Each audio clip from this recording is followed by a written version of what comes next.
Amém. Que bênção, queridos, estarmos aqui. Hoje o pastor Silvano foi no aniversário da igreja do pastor Rogério. O pastor Rogério esteve aqui com a gente, não lembro muito bem a data, mas foi no ano passado. E a igreja estava de aniversário, a gente ontem tinha compromisso, não conseguimos ir. E aí hoje Silvano foi até lá. E olha como Deus é tremendo, né? Eu e a Keila não conversamos nada sobre a transformação, sobre essa questão aí de nós sermos transformados por Deus. E a mensagem de hoje fala justamente de um homem transformado pelo poder de Deus, que nós vamos compartilhar aqui. Nós, na semana agora que entra, os grupos vão começar a campanha de 40 dias até a Páscoa, no Evangelho de Mateus. Nós vamos ficar esses 40 dias aí meditando sobre os sermões ali de Jesus no Evangelho de Mateus, a vida de Jesus. E serão 40 dias até a Páscoa. E nesses 40 dias, nos grupos de vida, nós vamos ser ministrados pelo Evangelho do Senhor. No próximo domingo, nós começamos aqui cada palavra. Hoje ainda não é uma palavra própria ali da campanha, mas já é no Evangelho de Mateus. E eu gostaria que você, durante esses 40 dias, que começam aí nessa semana, que você possa preparar o seu coração para aquilo que Deus quer fazer na sua vida. A Keila já falou aqui que o Evangelho, ele precisa transformar a nossa vida. E essa transformação começa com uma rendição. Nós precisamos nos entregar ao Senhor. Que você separe esses 40 dias aí para você meditar, renovar a sua fé no Senhor, renovar o seu entendimento no Senhor. E hoje nós vamos falar justamente do autor ali do livro de Mateus, que é Mateus, né? O Novo Testamento, ele começa com 4 evangelhos: Mateus, Marcos, Lucas, João. Cada um deles apresentam a história de Jesus enquanto ele esteve aqui na terra.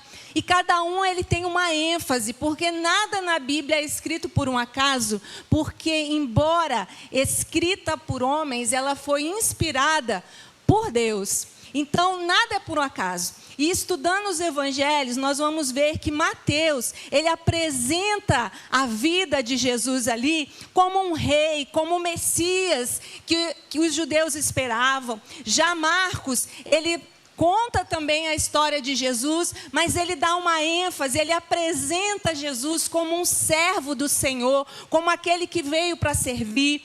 Já Lucas, ele apresenta Jesus e a sua história como o Filho do Homem, o Jesus, né, na sua humanidade, vamos dizer assim. E já João, ele apresenta Jesus como Deus. Então, 4 homens inspirados por Deus narram a sua visão do que eles conviveram ali e assistiram com Jesus, mas cada uma deles dá uma ênfase. E hoje nós vamos falar sobre Mateus. E no livro de Mateus, capítulo 9, no Evangelho de Mateus, diz assim: passando por ali Jesus, viu um homem chamado Mateus, sentado na coleteria, e disse-lhe: siga-me. Mateus levantou-se e o seguiu. Quem era Mateus? Boa parte aqui deve saber, mas se você não sabe, Mateus também era chamado de Levi, né? E ele era um cobrador de impostos, assim como Zaqueu, que a Bíblia fala de quando ele teve um encontro com Jesus, e ele era um cobrador de impostos. Mateus também era um cobrador de impostos. E o cobrador de impostos era uma das profissões mais odiadas em Israel, né? Porque, normalmente, né, eles tinham a fama de tirar além do que devia, né, cobrar além do que devia às pessoas, né, eram corruptos, e também porque recolhiam os impostos para entregar para os romanos. E os judeus, eles estavam ali sob o domínio de Roma. Eles olhavam para Roma como um inimigo, porque eles aguardavam o Messias que vinha reinar sobre ele, não Roma. E então eles olhavam para um cobrador de impostos e é aquela pessoa que não é bem-quista, não é bem-vinda. E esse cobrador de impostos, que para o povo, né, era um traidor, para o povo de Israel, ele era um traidor. Né? Como pode um judeu estar trabalhando para Roma? E ele, para a religião, para os religiosos, para os fariseus, quem olhava para ele já dizia assim, esse aí é um pecador que não tem jeito, não tem transformação para ele. E para a sociedade, do modo geral, ele era alguém, né, que ninguém queria estar muito perto, né, era alguém a ser evitado. Mas aqui diz que passando Jesus, viu a Mateus. Jesus enxergou nele um discípulo. Jesus enxergou nele aquele que escreveria, né? Olha aqui, nós estamos falando sobre ele, o Evangelho. Você já parou para pensar nisso? Porque hoje é fácil a gente ler a história e ver a transformação. Mas quantos de nós olhamos às vezes para a nossa própria história e não achamos que Deus pode fazer algo através de nós? Não achamos que Deus pode transformar a nossa realidade. E hoje, né, a ministração, o tema é justamente esse, chamado a viver com Cristo. Assim como Mateus foi. Aqui diz que Jesus olhou para ele. E o Senhor continua olhando para nós. E o Senhor, quando olha para nós, Ana, olha além das nossas imperfeições.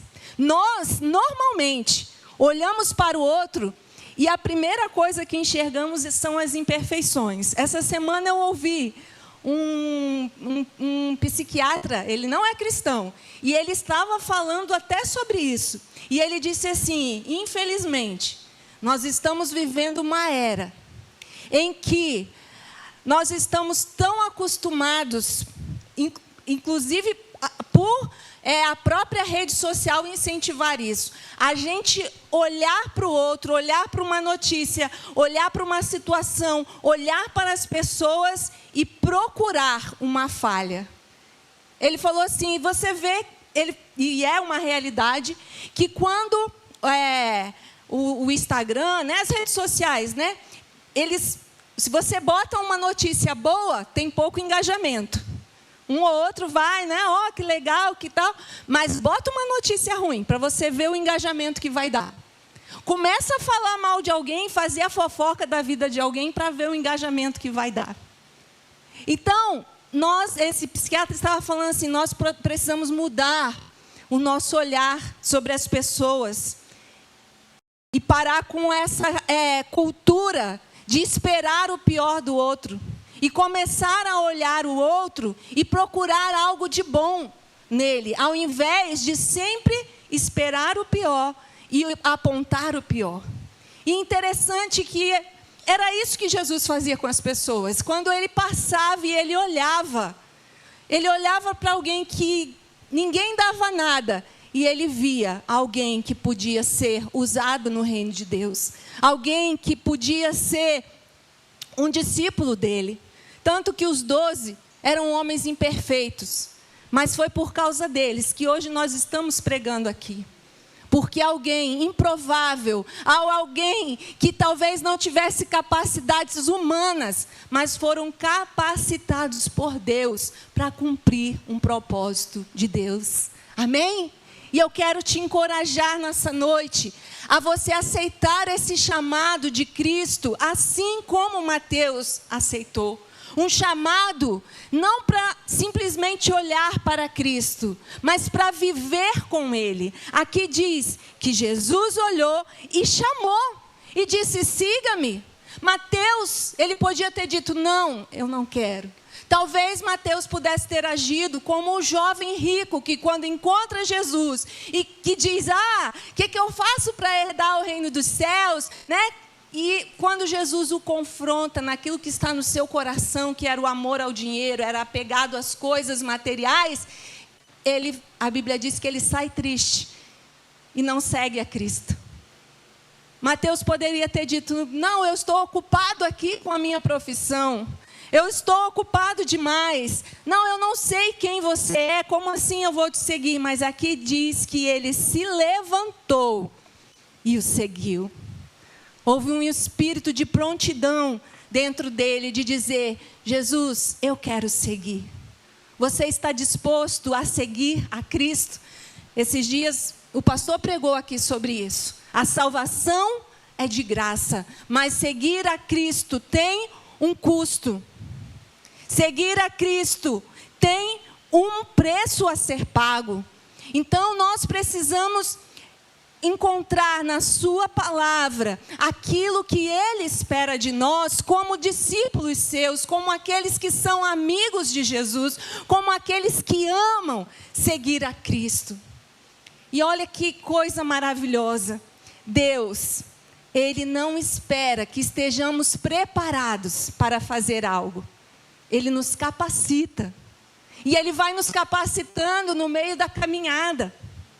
Então nós não precisamos ficar esperando, ficar altamente habilidosos para fazer uma oração. Nós podemos orar e falar com o Senhor, porque não é por palavras, é o que está no nosso coração e é o Espírito que intercede por nós. Eu não preciso fazer um curso de oratória para pregar o Evangelho para o meu amigo, para o meu familiar, porque é a palavra de Deus que vai fluir de nós, assim como Pedro. A Bíblia fala que o Senhor o alertou que o colocaria diante de grandes homens, mas disse: Pedro, não se preocupe, porque eu vou dizer o que você tem que falar. O problema é que muitas vezes nós olhamos para nós mesmos, achando que Deus vai usar as nossas qualidades. Ele usa também, mas Ele não está preocupado com isso. O que Ele está interessado é no nosso coração, disposto a aprender com Ele, a ser ensinável. Alguém que ouve a voz do seu Senhor e se rende. Alguém que diz: eu quero seguir não uma religião, porque seguir uma religião é fácil, gente. É só eu ali seguir regras.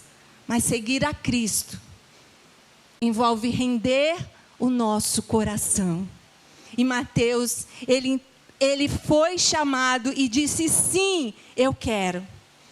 E eu acho que eu coloquei ali no slide, eu não lembro, mas vê se tem aí. Quando Jesus diz: siga-me, o passado perde autoridade sobre o seu futuro. Quando você é chamado pelo Senhor e você diz sim, o seu passado perde autoridade sobre o seu futuro. Ah, mas é porque eu fiz isso. Imagina se alguém soubesse eu fiz aquilo. Imagina que eu não tenho jeito porque eu fui criado por uma família assim, porque eu não tive o recurso tal. E o passado, ele não tem autoridade sobre o nosso futuro em Deus. Porque é o Senhor quem nos transforma. É o Senhor quem entra em nós e traz uma mudança.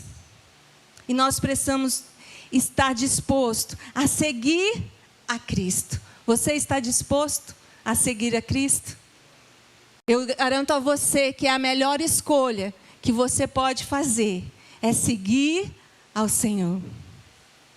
É seguir a Jesus. Assim como Mateus fez.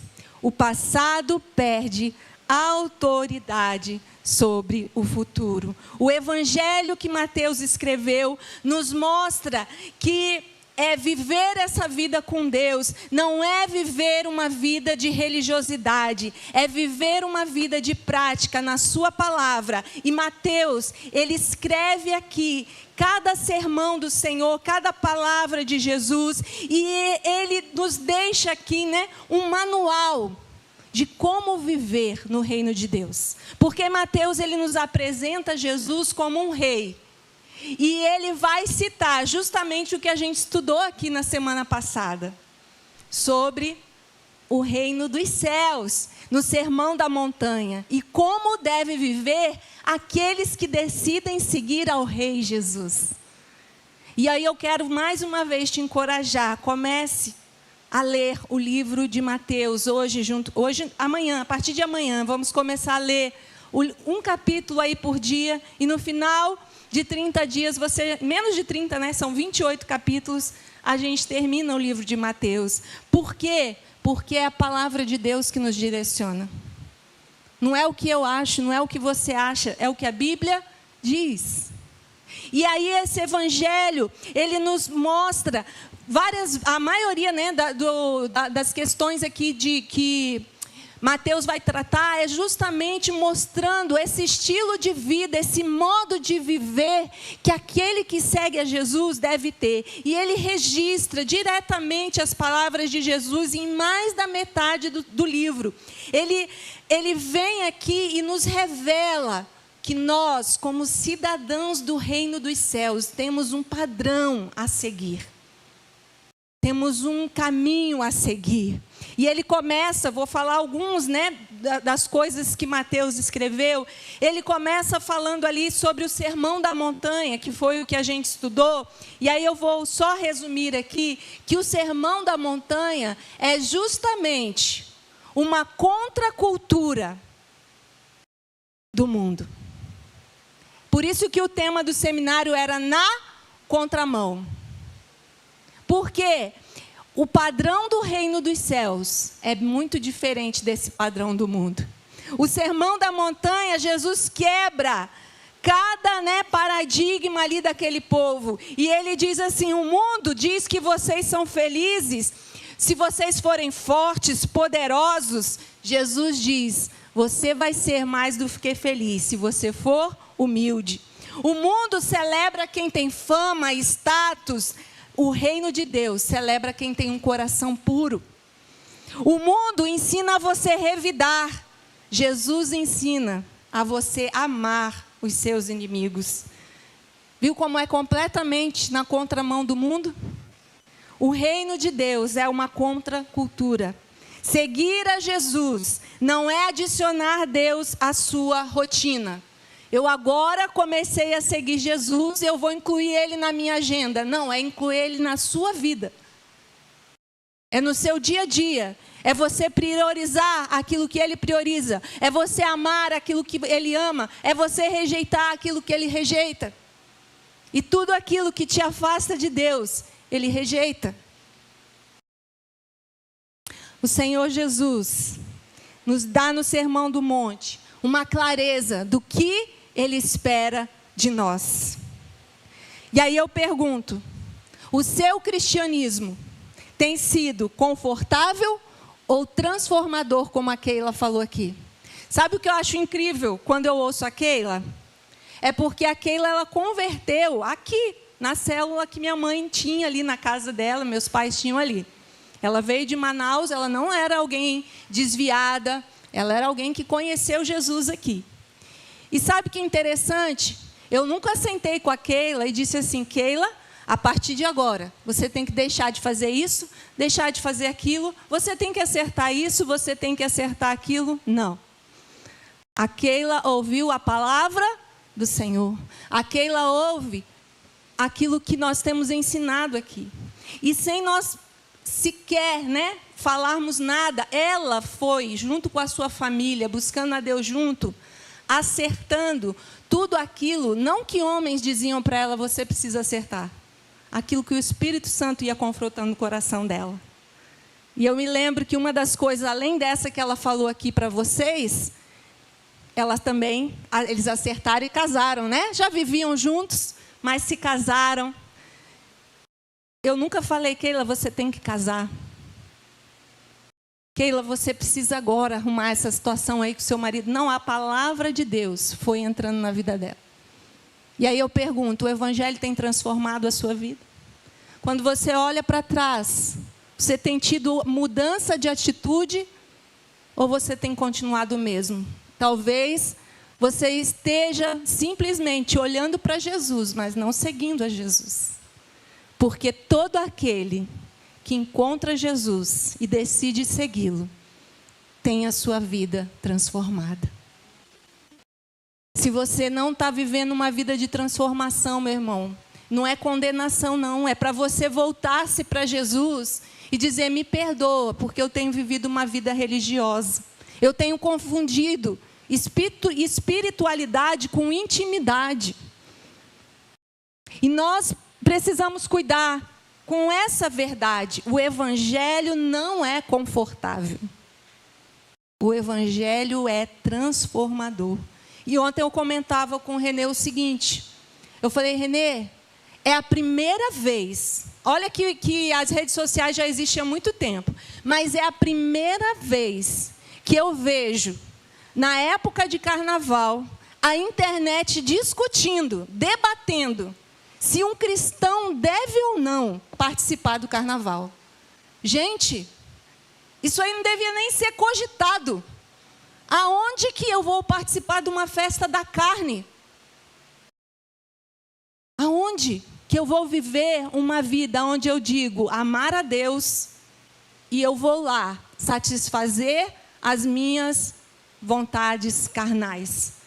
Uma festa que celebra a imoralidade. Ah, é alegria aqui. Alegria do céu é que não é. Pessoas bêbadas, pessoas se ferindo emocionalmente, ficando com um a cada esquina. E aí você dá de cara com um debate na internet. Não é uma pessoa falando, não, são várias, querendo provar, buscando provar por A mais B, que um cristão não deve participar desse tipo de festa. E aí eu pergunto: que evangelho é esse, meu irmão, que nós temos vivido? Não é esse evangelho que você vai ouvir aqui nessa igreja. Porque o evangelho de Jesus, ele tem um padrão. E o padrão é o padrão da palavra de Deus. E a Bíblia diz: não ameis o mundo, nem o que no mundo há. Quem se torna amigo do mundo, se torna inimigo de Deus. Misericórdia, eu não quero ser inimigo de Deus. Você quer? Coisa horrenda, a Bíblia diz, é cair na mão do Deus Todo-Poderoso. Então nós precisamos atender esse chamado de Jesus para viver com Ele, não viver uma vida de religiosidade. Talvez você diga: mas eu estou servindo, mas eu estou fazendo algo na casa de Deus. Beleza, mas isso não é viver com Cristo. Judas estava vivendo com Jesus, mas o seu coração não estava em Jesus. Quantos homens e mulheres nós vemos pregando e falando e curando, e o próprio Jesus diz que no dia final Ele vai dizer para muitos deles: eu não vos conheço. Misericórdia. Nós precisamos voltar o nosso coração para o Senhor. E no próprio livro de Mateus, ele vai dizer ainda uma grande mensagem, que é o grande mandamento. Em Mateus 22, Jesus vai falar, resumir, né? Ali a lei de Moisés. E ele resume em quê, gente? Amar a Deus acima de tudo e ao próximo como a si mesmo. Ele resume tudo aqui, toda a lei, ele resume nisso. Amar a Deus. Amar a Deus acima de tudo, acima dos meus gostos, acima dos meus afetos.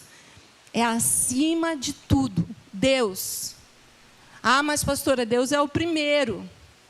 A gente precisa avaliar o nosso coração, se de fato o Senhor tem reinado como primeiro em nosso coração. Porque a Bíblia diz que aquele que ama o Senhor guarda os seus mandamentos. Então, e ainda diz mais, que os mandamentos do Senhor não são pesados. Se você tem achado que obedecer a Cristo é muito pesado, talvez você tenha que rever o seu coração. Porque se você já amou alguém de verdade e ama, se você foi apaixonado, você sabe que você não mede esforços para estar com aquela pessoa, para se dar por aquela pessoa, para agradar aquela pessoa. Então, o Senhor nos chama a amar a Deus acima de tudo, mas Ele também diz: ame as pessoas como a si mesmo. Envolve amar o outro. E no próprio Sermão da Montanha diz ainda sobre amar os inimigos. Viver com Cristo é viver de acordo com a sua palavra. A maturidade espiritual não se mede pelo quanto você sabe. A maturidade espiritual não se mede por quantos versículos você cita, mas por quantos versículos você vive. A maturidade espiritual não se mede pelo tanto tempo que você vai a uma igreja, mas pelo quanto tempo você serve ao Senhor de todo o seu coração, com toda a sua alma, com todo o seu entendimento. A maturidade espiritual, ela vem justamente daquele que segue a Cristo, dizendo: eu preciso ser mais parecido com Ele. Eu preciso se parecer com meu Pai. Eu quero crescer e chegar à estatura do varão perfeito, como Paulo fala. Lá no livro de Coríntios, há aquele versículo muito conhecido, até pelo mundo, 1 Coríntios 1,13. Ainda que eu fale a língua dos homens e dos anjos, se não tiver amor, serei como um sino que ressoa, ou como um prato que retine. Uma vida sem Deus é apenas uma religiosidade que faz barulho. Faz muito barulho, mas não tem proveito nenhum. Não chega a lugar nenhum. Não serve para nada, se não tiver amor. E aí nós somos confrontados por essa palavra, a viver conforme o Evangelho. A viver a vida que Mateus decidiu viver. Eu vou agora seguir a Cristo e ser transformado por Ele. Eu não sei, a Bíblia não relata se Mateus era corrupto ou não. Mas uma coisa eu sei, ele se tornou um discípulo de Jesus. E a sua vida foi transformada. E aí ele também registra para nós algo que é muito importante, que é a nossa chamada. Quando eu sou chamado a seguir a Cristo, eu sou chamado também a cumprir aquilo que Ele me pediu a fazer. E lá em Mateus 28 também há um versículo bem conhecido que diz: vão e façam discípulos de todas as nações. Ele disse vão, algumas versões vai dizer ide. E veja, ele não disse assim: olha, vai quando você estiver pronto. Vai e faça discípulos quando você estiver assim numa situação confortável, quando estiver tudo assim andando tranquilo, aí você vai. Não, ele não disse vai fazer discípulo quando sobrar tempo. Ele disse vão e façam discípulos de todas as nações. E aonde começa esse ide do Senhor? A começar aonde eu estou. Na minha casa, na minha vizinhança, no meu trabalho. Nós precisamos ser essa carta que o mundo vai ler, como o apóstolo Paulo falou. Porque seus amigos não vão parar para ler a Bíblia, mas eles vão ler a sua vida. E você não vai ser perfeito, porque nós não somos. Mas eles vão saber quando há uma sinceridade em seguir a Jesus, ou alguém tentando aparentar ser uma coisa que não é. E aí nós precisamos cumprir essa vontade do Senhor, fazendo esse ide no nosso dia a dia com a nossa vida. Você tem dito isso ao Senhor? Senhor, eu quero oportunidades de abençoar, de orar por alguém. Eu quero oportunidade de falar do seu amor para outras pessoas. E às vezes a gente confunde esse ide com simplesmente chegar e dizer: vamos ali na igreja comigo. É muito mais do que isso. O convite é importante, mas muito mais do que isso, você tem com certeza pessoas à sua volta. Às vezes num ponto de ônibus, às vezes no mercado, às vezes alguém no trabalho que começa e puxa uma conversa, alguém que você menos espera. Começa a contar para você uma situação, começa talvez a reclamar de alguma coisa. E ao invés de nós seguirmos o padrão do mundo, que é sentar e reclamar junto, e dizer, né, o que está acontecendo aí, a gente pode pegar e dizer: é verdade, o mundo está difícil mesmo. Mas você sabe que eu encontrei alguém que trouxe esperança para mim? Você sabe que eu estou fazendo algo que tem mudado a minha vida? Quando eu estou triste, eu vou orar. A pessoa: como assim vai orar? Eu vou orar. E aquela tristeza sai do meu coração porque eu conversei com Deus e de alguma forma Ele aquietou meu coração. Então nós precisamos viver esse ir de Jesus lá onde nós estamos. O seu trabalho, a sua casa, é o teu campo missionário. É o lugar onde Deus espera que você comece a levar a mensagem do Evangelho. Porque o que transforma a nossa vida é o Evangelho. Não vai ser governo que vai transformar a nossa vida. Não vai ser situação financeira que vai mudar a nossa vida. O que transforma a nossa vida é pertencermos a Cristo. É cumprirmos o chamado dele sobre nós. E apesar de nós, e apesar dos nossos erros, ele diz, eu quero andar com você. Eu conto com você aqui nessa terra. Ele não precisa de nós. Mas ele conta com a gente. Ele decidiu contar com a gente. E aí você está preparado para viver esse chamado com o Senhor? E eu gostaria que você refletisse aí, como anda o teu sim ao Senhor?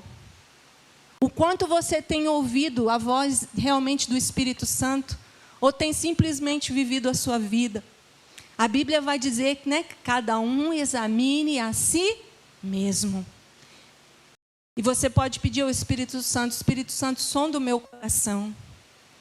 Queridos, como eu percebo que muitas vezes as pessoas não se entristecem quando erram. Algumas até sentem remorso. Não devia ter feito isso. Mas aquele arrependimento de dizer, Jesus, eu entristeci o teu Espírito Santo com essa atitude. Não era isso que o Senhor esperava de mim. E a Bíblia vai dizer que a tristeza, segundo Deus, ela vai trazer um arrependimento verdadeiro. Mas a tristeza desse mundo, que é o remorso, ela só nos traz a morte. Então, quando Deus nos chama e mostra assim, Rosalina, aqui você precisa acertar. É para o nosso bem, não é para o nosso mal. Porque a Bíblia fala que Deus ama os seus filhos. E um pai que não corrige um filho, que deixa o filho ir para o buraco, deixa o filho ir para o caminho errado, é porque não ama. Então nós precisamos colocar o nosso coração diante de Deus. E é esse tempo que nós vamos ter aí dos 40 dias, é um tempo também para isso. Para que a gente realinhe a nossa vida com Deus, para a gente tratar o nosso coração diante do Senhor, para a gente restaurar aquilo que precisa ser restaurado, para a gente ser fortalecido na nossa fé, para a gente voltar a ter aquela sensibilidade espiritual de ouvir a voz de Deus e principalmente obedecer. Porque tem gente que está ouvindo a voz de Deus, mas não está obedecendo. Então nós precisamos nos voltar, e essa é uma oportunidade, esses 40 dias é uma oportunidade de conhecer mais a Cristo e ser tocado por Ele. Em Jesus existe uma resposta. Ontem nós falamos ali com jovens sobre isso, sobre eles serem a resposta para essa geração. E Jesus conta conosco, assim como Mateus, hoje nós estamos lendo aqui algo maravilhoso de um cobrador de impostos que foi transformado. Deus também quer contar uma história para essa geração através da nossa vida, através daquilo que Ele tem feito em nós. E nós precisamos nos voltar o nosso coração para Ele. Por isso eu te convido nesses 40 dias, faça um voto espiritual. Do que é que você pode abrir mão? Nós vamos começar na quarta-feira de cinzas e terminar na quinta-feira, ali antes da sexta-feira de Páscoa. Faça um voto espiritual com Deus. Deus, eu vou deixar de comer carne vermelha, eu vou deixar de comer chocolate, ou eu vou parar de ver TV durante esses 40 dias, ou eu vou... Isso tudo são coisas que eu já fiz, tá, gente? Eu não estou falando uma coisa para vocês que não é possível de fazer, não.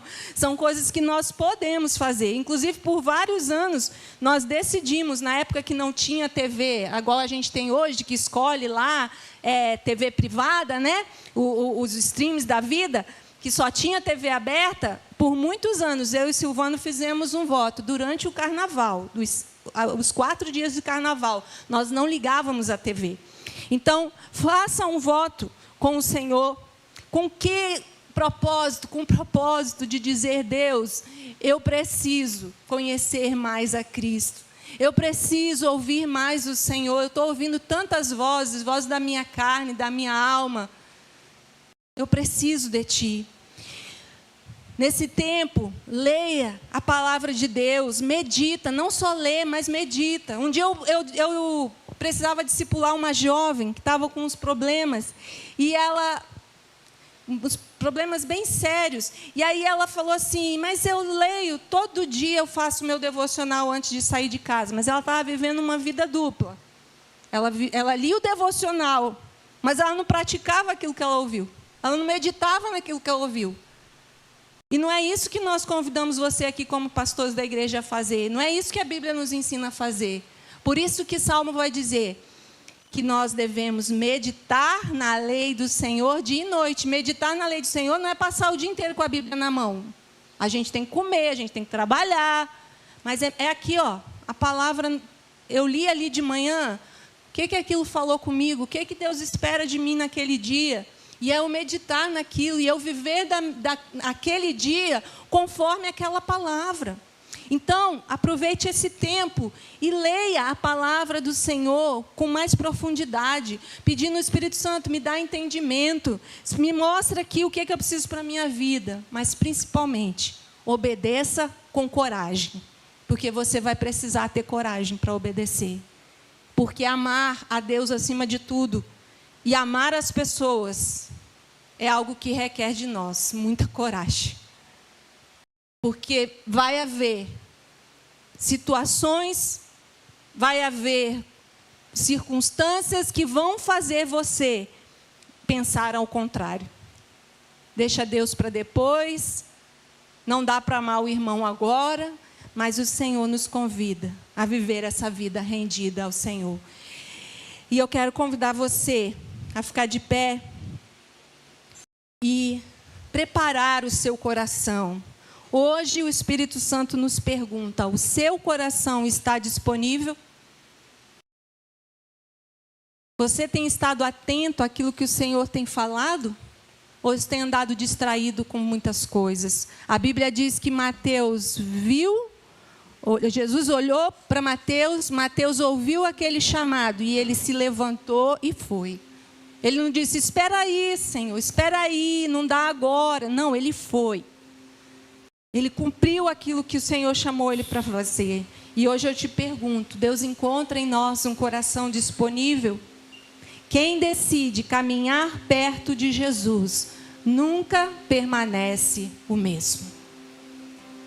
Quem decide caminhar com Jesus nunca permanece o mesmo. E isso não é feito na força do nosso braço, queridos.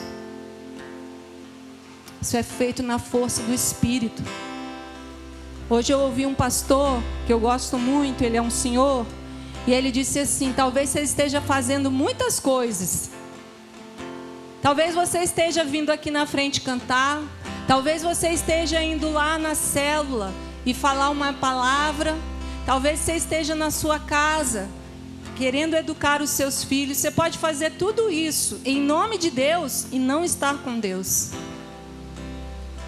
Porque estar com Deus requer a ajuda do Espírito Santo. E andar com o Espírito Santo requer justamente eu dizer, eu preciso do Senhor, Espírito Santo. E ele diz, cuidado, porque às vezes a gente está bem sucedido em muita coisa que o Espírito Santo não está ali. Cuidado, porque a gente é muito pela aparência, mas o Senhor vê o coração. Assim como ele viu o coração de Mateus e sabia o quão grande discípulo ele se tornaria. Seu coração está disponível para o Senhor hoje? Eu preciso do Espírito Santo para viver esse chamado de Cristo. Todos os dias. Todos os dias aparecem motivos para eu não cumprir aquilo que Jesus falou. Todos os dias aparecem motivos para eu desistir. Mas nós precisamos do Espírito Santo. Vamos pedir ao Espírito Santo, ser bem-vindo aqui, Senhor. Faça essa oração, faça dessa canção a sua oração e peça ao Espírito Santo, enche o meu coração nessa noite.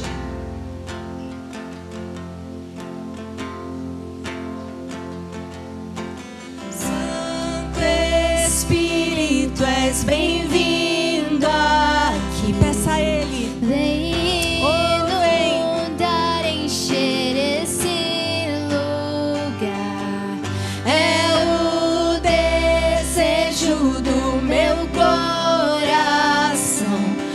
sermos inundados por tua glória, Senhor. Santo Espírito, És bem-vindo. oh, tu és bem-vindo sim, Jesus.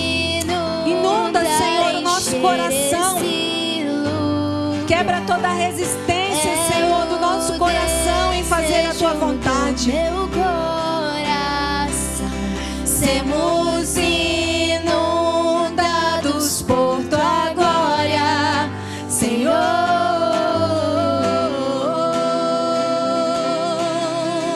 Oh, vem inunda-nos, Senhor. Oh, vem inunda-nos, Senhor, com a tua glória.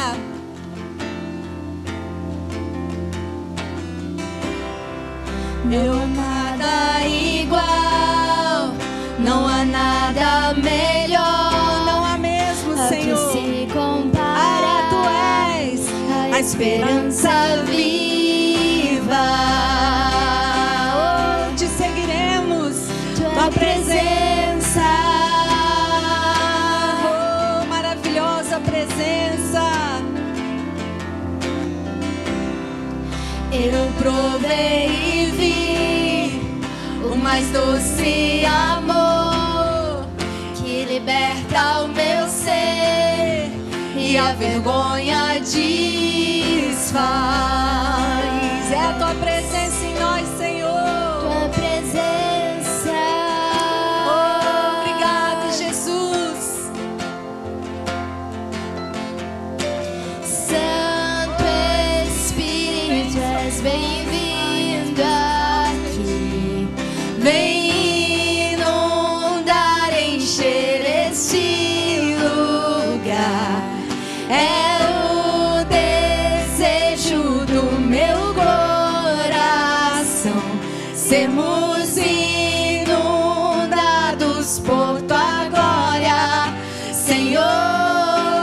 Santo Espírito, és Você deseja isso? Fale em todo o teu coração. Vem inundar, vem. encher esse lugar.